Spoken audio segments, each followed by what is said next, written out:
We'll get out of here. Chief Neil Assenheimer, Bucyrus Police Department. Just kind of want to give you guys a brief update on what's going on in the police department here. Currently, Bucyrus police officers and our dispatchers are working excessive amounts of overtime just to provide the bare minimum of coverage of 2 officers on the road and 1 person on the desk, whether it's a dispatcher or an officer.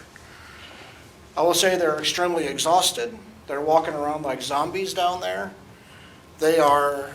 I have serious safety concerns for our employees due to the excessive amount of fatigue and the overtime that they're working. I mean, sometimes it's 7 out of 10 shifts are working as a 12-hour shift instead of an 8.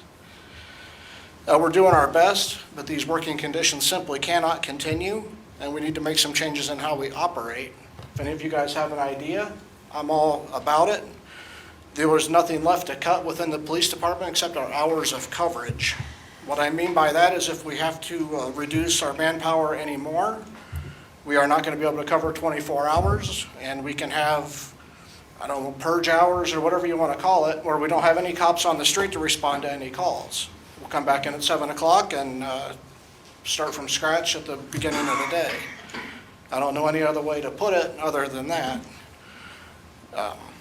As I've told you guys before, the simple fact of the situation is that the cost of law enforcement has gone up along with everything else, and the city has not adjusted to meet the demand for increased revenue that we need to pay for our safety forces. If we want our police officers to continue to work here, we need to pay them competitively and staff them appropriately, which is happening in Crawford County with Galleon and the other places that are out there. I would say the City Council showed that the fire department that they very much appreciate their service by accepting a large pay raise for the firefighters. I would remind you guys that the police department is going to negotiate this year for the 3rd year of our contract as well. Basically, we have the expectation that the City Council will show the favor to the police as they did to the fire, and that they will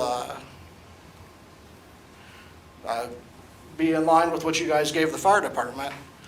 By my math, that would be a minimum of a 9% raise with an additional $1 per hour wage adjustment.